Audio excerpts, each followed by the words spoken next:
And it's John Black, super chemist. Oh man. I guess it's part 24 of Is the Deep State a Monarchy?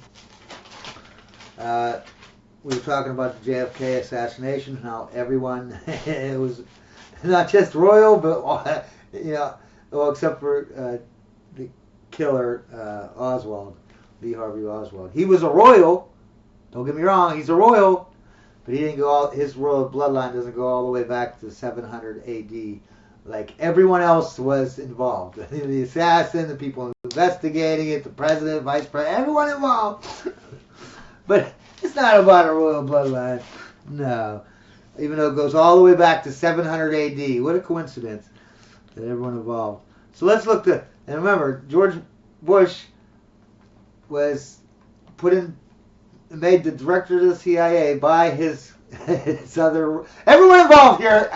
If they're not a royal, I will bring it up, okay? They're all, and when I say royal, I mean bloodline, all the way back to Charlemagne, 700 AD, okay? George H.W. Bush was the vice president, right? No. Gerald Ford was the president, and he made George H.W. Bush be the CIA, director of the CIA, so he can investigate the JFK assassination, right? Oh my God. And also investigate Nixon. Everyone is royal. Everyone all the way back to Charlemagne. Then he becomes vice president under Reagan, right? And eventually becomes president. But as vice president, right, Reagan was not a royal, but he got shot in the head nonetheless, just like JFK. He didn't die, though. Let's look at everyone involved in that. Okay, we'll look at the girl, the wife, the reason, the person, the shooter, everything here. Okay, Reagan had a wife named Nancy Reagan. She was royal as heck. I can't prove it yet that she goes all the way back to Charlemagne, but I do believe she does. But like I said, I haven't found that yet. But she's very royal. This woman is, wow, she was like Bill Gates royal, you know what I mean? But anyways, so she's royal as heck. Now, everyone else that I name from now on is not only royal, but they're mega royal, meaning they go all the way back to the first King of England, Alfred the Great, and even further than that, back to 700 AD to Charlemagne, the King of the Franks. John Hinckley Jr., remember he tried to assassinate Reagan. Yeah, him. And what was his reason? He said that he had a crush on Jodie Foster and he wanted to impress her by shooting the president. Who was the vice president and would have been successor and moved right into the presidency without any votes if John Hinckley had succeeded in shooting Reagan and killing him? Oh, George H.W. Bush. He was vice president at the time, right? And who was the vice president? Oh, Dan Quayle. Another person with mega royalty all the way back to Charlemagne. Isn't that kind of, but you got all the people in JFK, now you got all the people in this, and it goes back to, McKinley, and all the people that get shot in the head, like Abraham Lincoln, yeah, he was a royal too, right? But the guy who shot him was also a royal, man. John Wilkes Booth was a royal. Okay, it's just like even Bill Clinton. Bill Clinton was not a royal, right? And I don't think Al Gore was a royal either. That was his vice president. But Hillary Clinton, she's royal. Okay, I don't know if she goes all the way back to Charlemagne. I believe she does, okay? But she's definitely a royal that goes back to like King Edward or Henry III or whatever. She's definitely that, okay? And did you ever think and look like... Bill Clinton is definitely a puppet, right? We all know he's a puppet. But he actually seems like a decent guy, like in a normal everyday situation, you know what I mean? I'm sure he's evil, does evil stuff because he's a puppet, you know what I mean? But he doesn't seem like he's evil like to the core, you know what I mean? He just seems like a laid back guy who just happens to be a puppet. You know what I mean?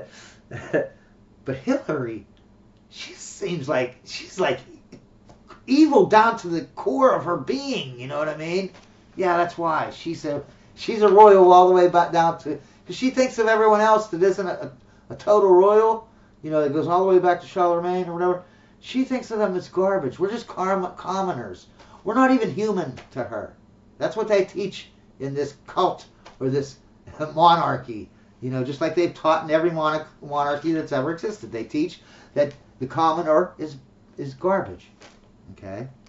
And you remember this from the last video. I don't know if you can see it. But it was all the list, right, of all the people. Keep in mind, this list was only presidents,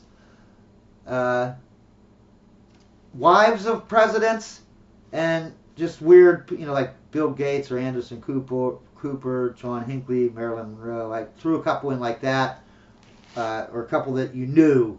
Like, I didn't throw in every CIA director, but I threw in Ellen Dulles and George H.W. Bush and John Kerry for Secretary of State, Pete Buttigieg for the Secretary of Transportation, you know. And then I got a couple just weird whatevers. But on the back of the paper, I didn't read them. You know, and keep in mind, that's all it was. I just picked out the main, you know, the presidents, vice presidents, and the wives of only presidents, not vice presidents. And a couple, you know, weird names. There's 100 million, obviously I'm exaggerating, a bunch of names of people who signed the U.S. Constitution, the Declaration of Independence, the Magna Carta, and I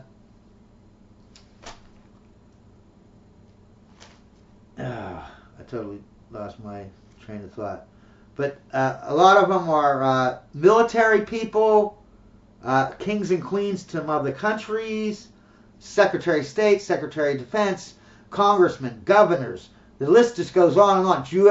U.S. Supreme Court justices. And there's only 110 of them. There's a bunch of them. They all have the same bloodline. And the royal will go back to this same guy in 700 AD. For example, General MacArthur, General Patton.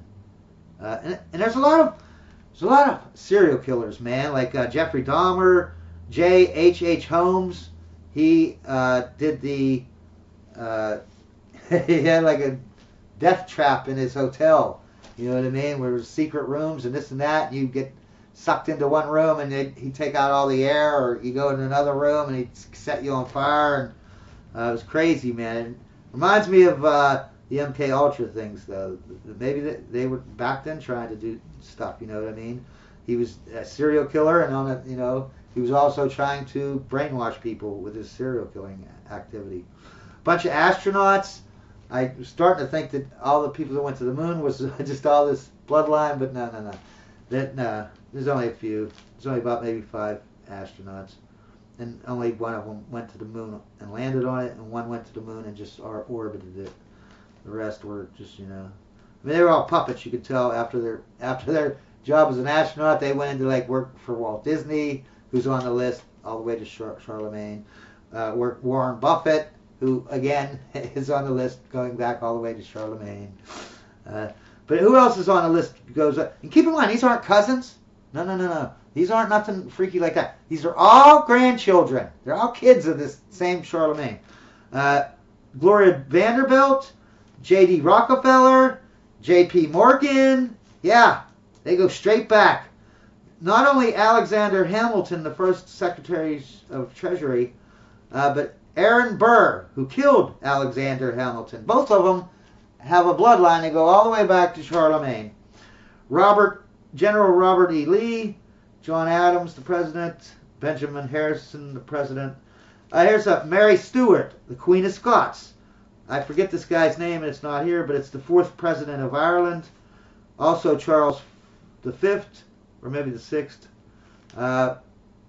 And he's part of he's a Holy Roman Empire, you know, like the emperor or whatever. King Louis the VI, who is French guy, French king. And then I wanted to go on to this. Okay, so I already said, right, that the 12 people that signed the Magna Carta, half of them are grandchildren to this guy Charlemagne, right? I think those are the bloodlines that you need to follow if you're going to follow this stuff. They're the ones who have all the people that signed the Constitution and all that kind of crap. I'm not going to repeat. But some of them, okay, some of those 12, only some of them lead back to Charlemagne. All of them lead to royalty and our presidents, you know what I mean? But not all of our presidents lead back all the way to Charlemagne, right? Some of them only go back to William the Conqueror, some Edward I, and some, what's the other guy? Henry III. But they're still royals, right? As long as they go back to King Edward I, that's you know, that's the lowest you can be. You got to at least be that, right? And I'm talking about being grandchildren, right?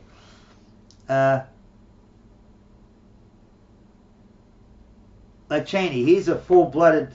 He goes all the way back to Charlemagne, but he only has 3 Magna Carta people that signed Magna Carta or something like that, 3 or 4 people. So, but he had the 3 bloodlines, you know, of the 12 people. The 3 bloodlines he chose to sign the Magna Carta. Well, he didn't choose them. That he had go back all the way to Charlemagne. So that's all that matters. You know what I mean?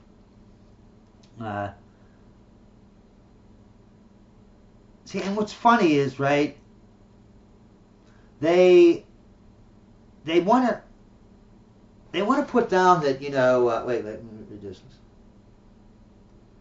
See, these lists are incomplete, and they're never, every president says that they're related to royalty and blah, blah, blah, but we don't see, because they don't combine it all together, right? I think they do that on purpose. They probably make sure that no one does that, you know what I mean? Because if you put it all online, then you'd be like, whoa, this is insane. But they want the clout of royalty, but they don't want you to know that they're all the same bloodline. You know what I mean? They want you to think it's different bloodlines. You know what I mean? Even though they're all grandchildren to the same guy 700 AD. You know what I mean? Like, whatever. Okay.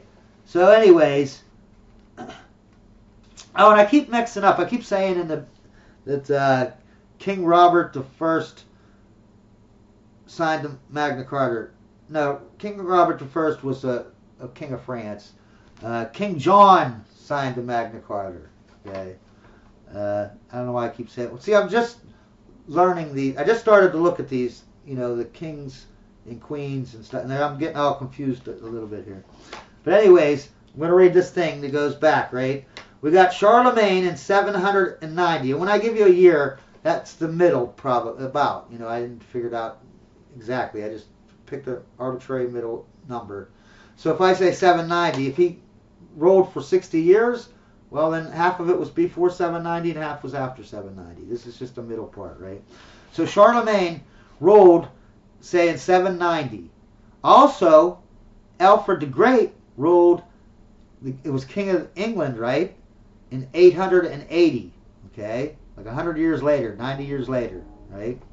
But their grandkids kept having kids, right? And their more grandkids, until 1070, when they had William the Conqueror. William the Conqueror's great-grandfather was Charlemagne, and also Alfred the Great. You know, not great-grandfather, like great, whatever grandfather. So that's where Charlemagne's bloodline comes in, right? But it seems like if you want to be a mega royal, you got to have both of these bloodlines. You have to go back to William the Conqueror, and then all the way back to Charlemagne and Alfred the Great, and be grandsons to both of them. You know, cousins are good too, and they're, you know, you're still royal. But I'm saying to be the mega royals at the top. If you want to find the actual king of who's running the country, and probably the UK too, yeah, you'd have to find that out. You know, you'd have to find out who has the purest of blood. So anyways, now you got the William Conqueror guy, right? The King of England, right? Who is descended from Charlemagne and Alfred the Great. He comes down. He has Henry III is his grandchild. He's not, you know, there's going to be other kings and queens, but they're cousins and stuff. I'm only naming grandkids and grandchildren and that kind of thing. I'm going to have to start on another video.